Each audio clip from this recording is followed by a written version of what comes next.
Good morning, everyone, or good evening, depending on where you're kind of coming from in the world. But welcome and hello. I'm just going to let everyone slowly kind of make their way in.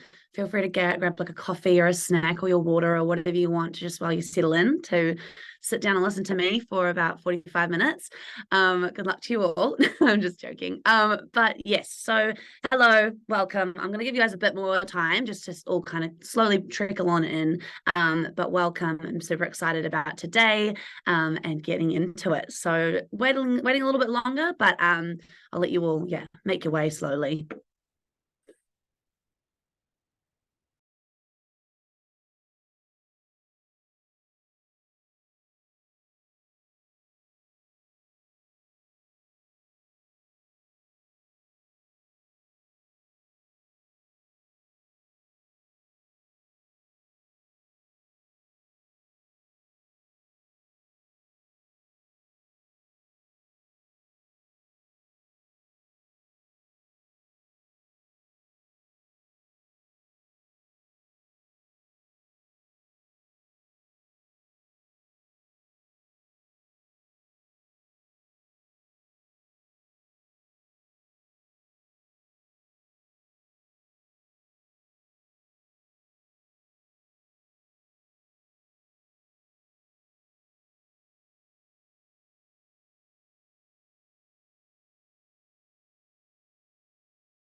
Okay, I think everyone's kind of here. I'm sure a few more will join.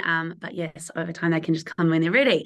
So hello everyone and welcome to our 3.2 release webinar. Today, I'm Rochelle and I'm going to be kind of guiding you through all the new awesome epic features that we've got in this new release that's landed kind of in the last week or so.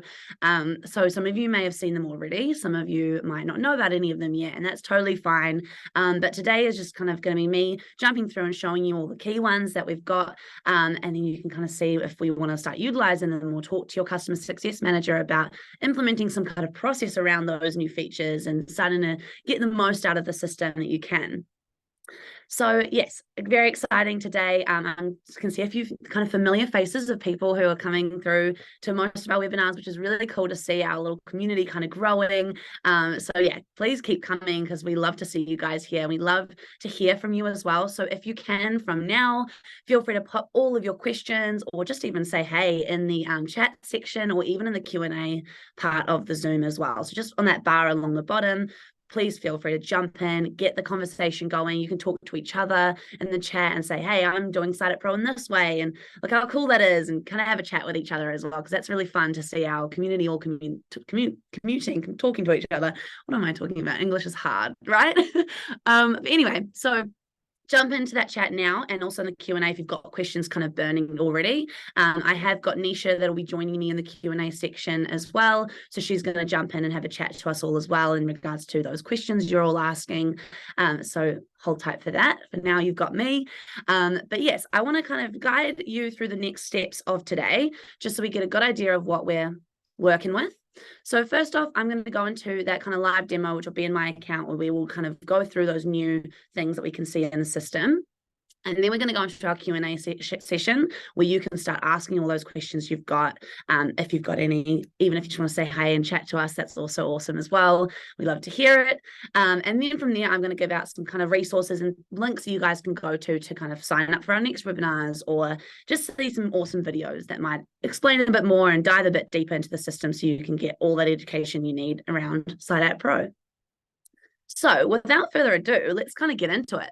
So over here, we've got kind of the admin console, which is just my kind of account that we've got here. So first off, the one I want to kind of dive into and show you, which I think everyone's been asking for quite a bit of time, which is super exciting that we now have it available, is mobiles on the web. So a lot of you, if you're an administrator, for example, you'll be sitting in your kind of office, possibly on your desktop, doing all the admin console side of things, and you're navigating the form building and all that kind of stuff, which is awesome. But then you're wanting to jump into the mobile and quickly see how it all looks for the team, or you might need to change a form design or the answers someone's provided for like an incident report, for example. So with that now, we now have this button up the top right, which is going to allow you to quickly move into the mobile view. And it just kind of pops up the option to log in. And now on the web kind of version or the desktop, you can actually see the mobile kind of interface. It's exactly the same as if you had it on your mobile device or a tablet, but now it's just on your computer. So it's really handy to kind of get into the system in that mobile way, complete forms, and then even jump into the menu up the top left, find even saved forms the team have done, and you can go and kind of complete or answer those different questions that the team might have given. Maybe they put a spelling error in and you need to quickly change it. All available now on the desktop, which is super exciting. I know a lot of you will be kind of hyped about that one for sure. Cool. So that is the idea of the mobile on the web. It's just up the top right there if you kind of want to access it.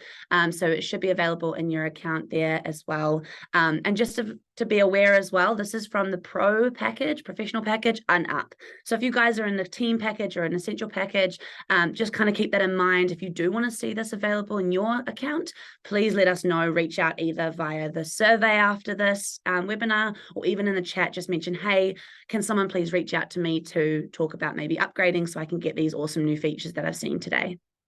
Let us know. Cool. So that is available there, which is super exciting. Next up is our forms and the few things that have kind of changed within here. So firstly, I'm just going to use my Toolbox Talk as an example, because I know a lot of us use Toolbox Talks, which is handy. So we'll go into that one here. Now, in regards to the actual visual of the design of the form, I know we all kind of jump in here, we edit the design in regards to the questions we've provided for the team, the ways they can answer and all that kind of good stuff. But a lot of you then have to go into the mobile to see how that looks for the team. So now what we've got is a preview button, really handy, so you can kind of design and change your form, jump into the preview button, and it's going to kind of log you in to that kind of account again and automatically open up that form so you can see any of those kind of questions that you need to see. Really handy to kind of just, find any errors, or if you maybe don't want to have that answer type, we won't pull that answer type through instead because it's going to suit the team best. Our main goal with the mobile, with the design of the forms, is to keep it easy for the team so they engage at maximum capacity, right? So if we have this now, we can look at that and say, yeah, they're going to engage with that. It's way easier than the other answer type I might have had. So super handy in that sense of the word. Awesome. Right. From here, we also have a few different questions or answer types that we've changed and made a little bit more useful and adaptable. So with this question here, I've got, have job plans been reviewed? This one here, in regards to the setup of this, we might want to have this, there's kind of three scenarios this could have, for example, as our use case today. So we've got the job plans might need to be reviewed and we haven't done them. So what I've got here is a no plus reason option. So if I haven't answered that or made that job plan and reviewed it, we can kind of say why. Maybe the other scenario might be that we have got the job plans that need to be reviewed, but we have done them, so they're all good. So we could have yes as the option. Or the third option could be that we don't need to do job plans. We don't need to review them this week. So I might just have an NA option. So now the answer type has moved from just being a yes, no plus reason or no, yes plus reason, where you can kind of expand on the no or yes.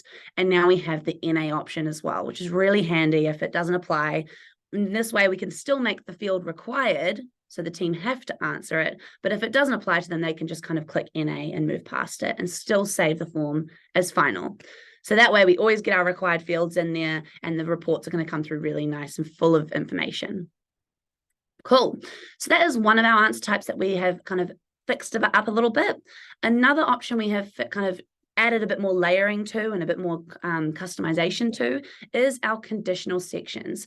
Now, some of you might be really utilizing conditional sections, others might not be aware of what it is. So conditional sections, just to give you an overview, is a really cool kind of, it looks like a header almost, but what it does is it asks a question that can kind of expand. So if this applies, we then have more questions that'll pop up. And if it doesn't apply, we can kind of have those questions hidden. Now, with those options there, I've got here, are you using machinery in this option? I've got yes, no as my option. So if they say yes, that is the correct answer to pop up those other questions I need that are below this conditional section. But I could also choose no. So if they're not using machinery, then maybe there'll be questions in relation to that instead. So we can have those different options selected now instead, which is awesome. Additionally, we have got just the checkbox answer. So if they click the checkbox for that question you've provided, then it'll drop down everything. Or you can do a multi-choice option as well, where you can give them different options, which kind of allows you to expand on that conditional section if you want that option there too. Cool. So have a bit of a play with that. There's a few different options that you can manipulate in regards to this. So go in, have a bit of a dive and play around with it. Awesome. So those are the options there with your form building now that we can do, that preview option, and then also those different kind of answer types we've got adapted now too. Awesome. Now, with the next step, we've got kind of our sites and projects where I'm going to dive into first. A lot of you have been asking for kind of different ways to archive or to remove or delete kind of equipment or users or your sites. A lot of you'll have like maybe an integration that's loading in heaps of sites on a daily basis. And you're like, whoa, this is a lot to keep track of. And sometimes we'll finish a job and we forget to archive it. So what we've got now is a bulk archive or delete option. So now when we come to here, maybe I want to get rid of all 3 of these new builds here. So what I'll do is click on bulk archive. Click on the 3 ones I want to remove, and then I can click archive records. It does make sure you type out archive just so we're really sure that we do want to actually remove these 3 options. Just kind of a safe keep so that we can kind of know, okay, I'm definitely making the right move here. I'm not just archiving anything I don't want to. But yeah, I could go in here and I'll type in archive, click on that, and it'll kind of remove those and just kind of put them into my archived option. If I do click on include archived, then you kind of have those there and we can just kind of unbox them in regards to those sites I need to go back to maybe. Awesome. So that is an option within your sites, within your equipment, delete bulk here, and then also within your teams and users aspect as well. So if we need to remove a group of people, maybe you've kind of loaded in a heap of subbies in here and they're all seasonal workers, for example, and you don't need them there throughout the whole year. So you might for December have them there and then you can bulk delete them for the rest of the year, bring them back again if you need when you want to unarchive them. So super handy to kind of keep your system really clean. Loading time will be way faster and all that kind of good stuff as well. So nice little change there, which is going to be really handy for you guys to see improvements on. Awesome. All right. So those are kind of our smaller changes. Now we also do have a contractors portal as well. So a lot of you have a bit of management around your subcontractors. You might be the main contractor and you've got a heap of subbies that you need to kind of keep track of, and you need them to be logging into the system and filling out their forms, or they might even have their own resources that they need to upload or send to you to be kind of approved to be part of your health and safety process. So we've kind of created the subcontractors portal, which means that they have an opportunity to have a little bit of a login to a kind of smaller, reduced version of what your admin console is. So what we can do is we want to start here with the suppliers. I've put my suppliers, contractors, and contacts option here. A lot of you will have just suppliers here. You might have renamed this though to contractors or however you're utilizing this tab.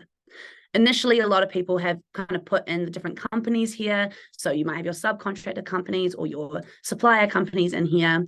And then we will have resources loaded against them, contact details, which is really good. And what we used to use this tab mainly for, but now it's going to be really useful to even go further than that.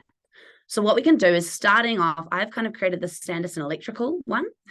This is my kind of subcontractor company that's coming in as my Sparkies. So I've got that company loaded in, and then I'll have any kind of resource and document against them still if I need to. So that's still all the same in regards to their basic information and their resources that they might have. And then now that we have them built into that kind of tab, we can go and add in their users. We will have kind of different users with them. So we might have someone who needs to run their administration.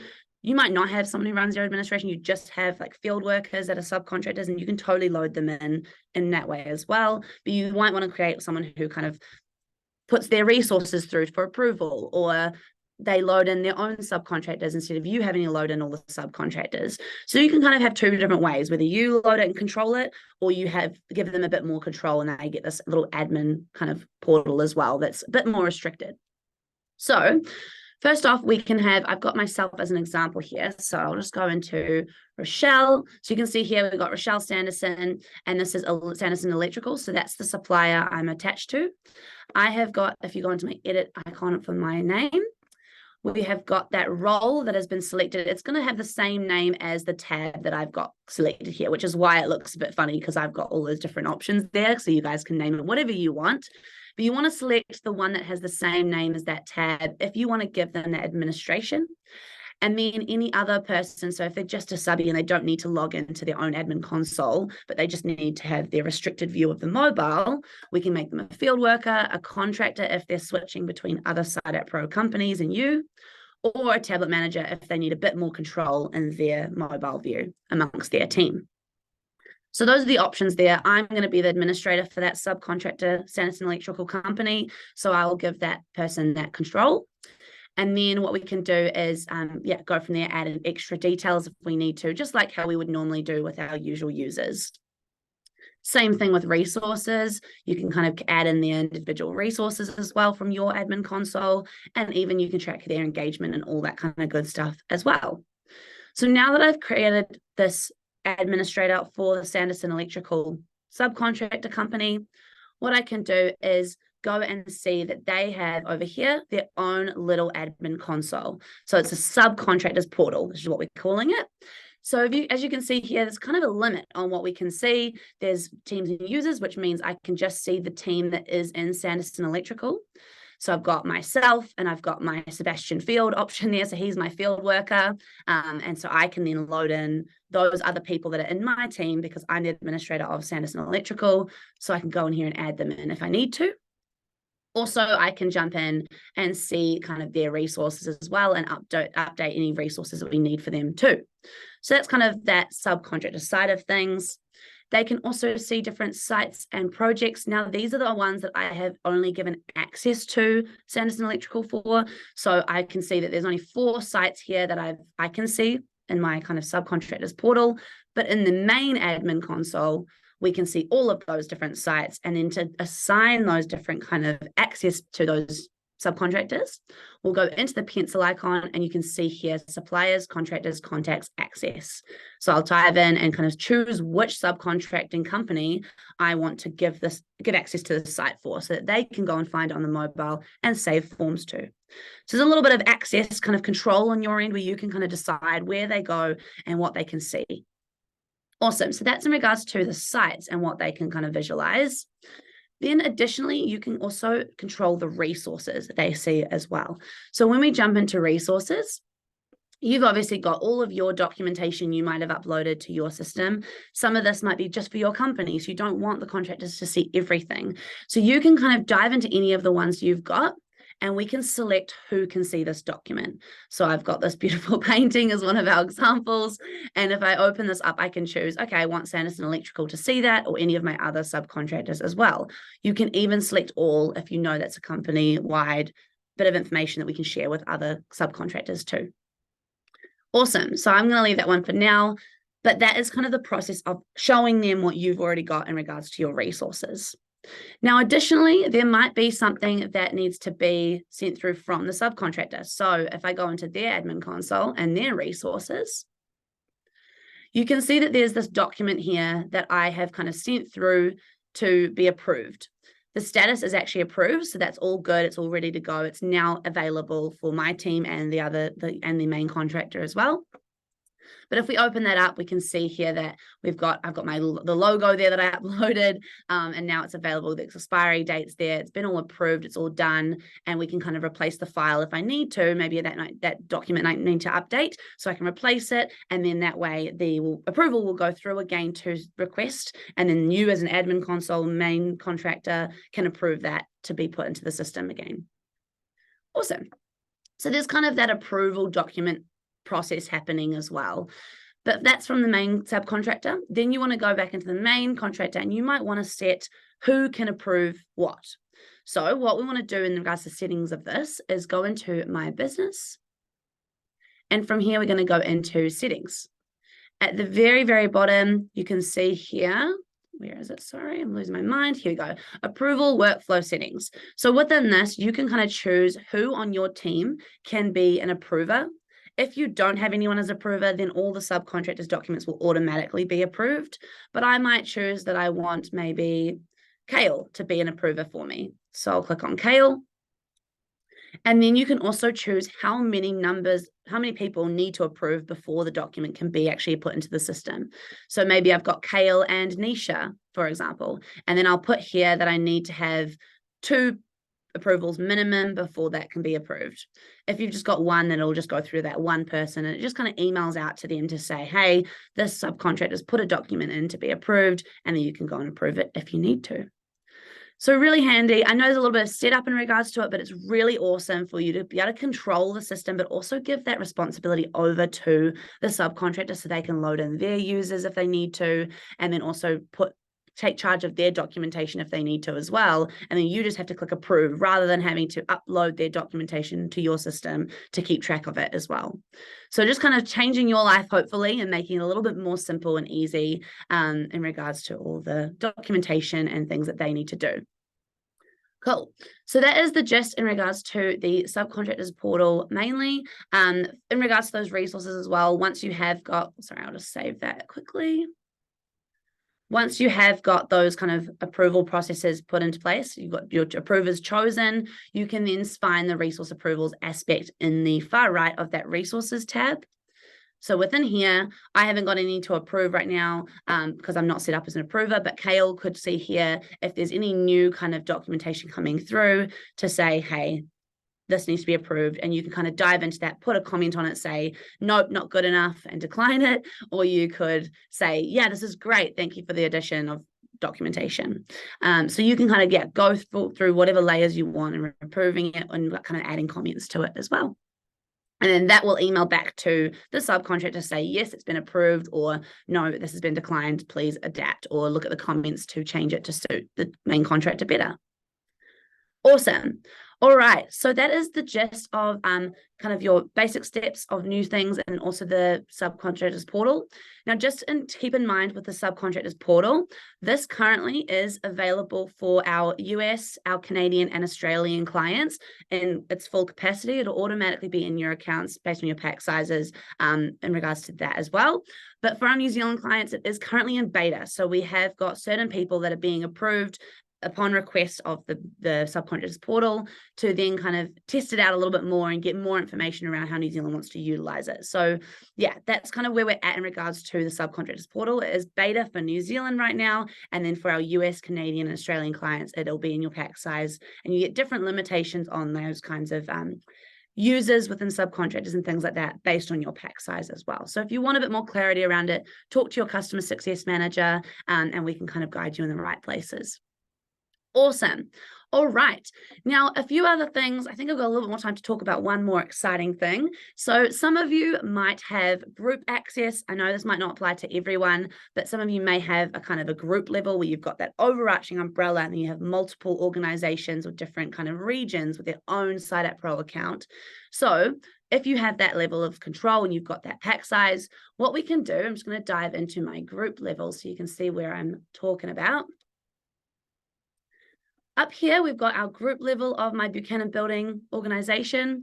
And with this, I can kind of control the forms from a higher level, which means they all flow through different kind of options there.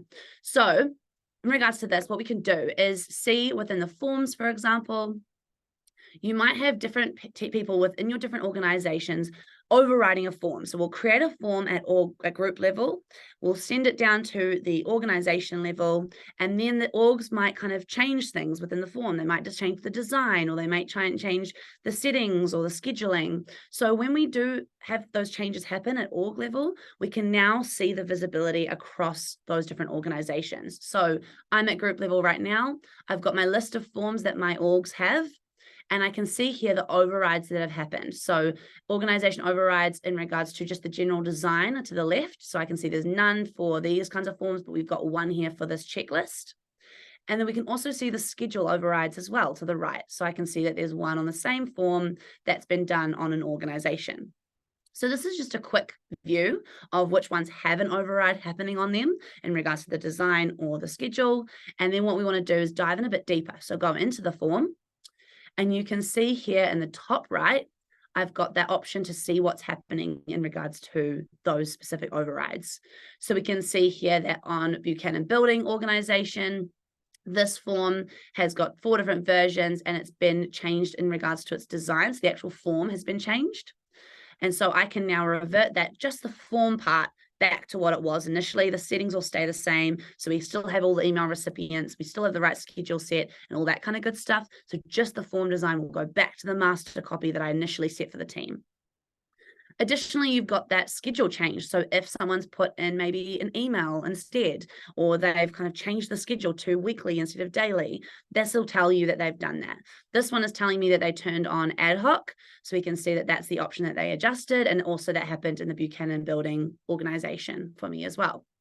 So that's the kind of different options we can see in regards to changes on those forms that you might have done at group level flowing through to organization level.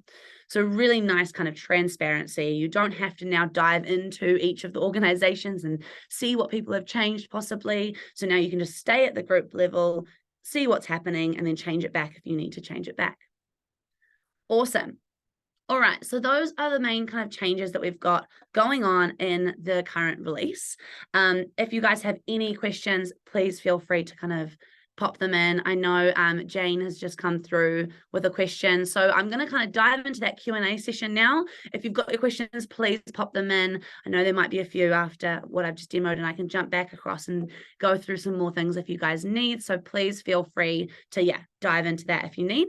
So we've got Jane's question, which says, when do you expect Subcontractors Portal available for all NZ users?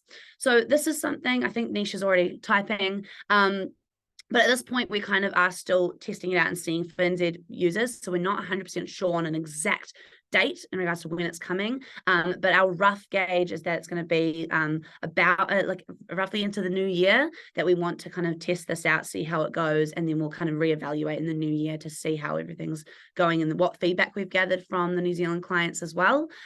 So hold tight. We'll definitely be very transparent about the information in regards to when it's going to land and come out. So hold tight and we'll kind of see how we go in regards to it and let you know what's happening. Awesome. Are there any other questions from anyone? Everyone's been quite quiet today. It's surprising. Normally we've got heys, hellos. Awesome. I'll let you guys sit in a bit for a moment and just see how you go. You might still be typing, so go for your life. If not, that's totally fine as well. But I'll just give it a few more moments just to see how we get on. Cool. All right, everyone's a bit shy today. Oh my goodness. Oh no, we've got Alicia in. Okay.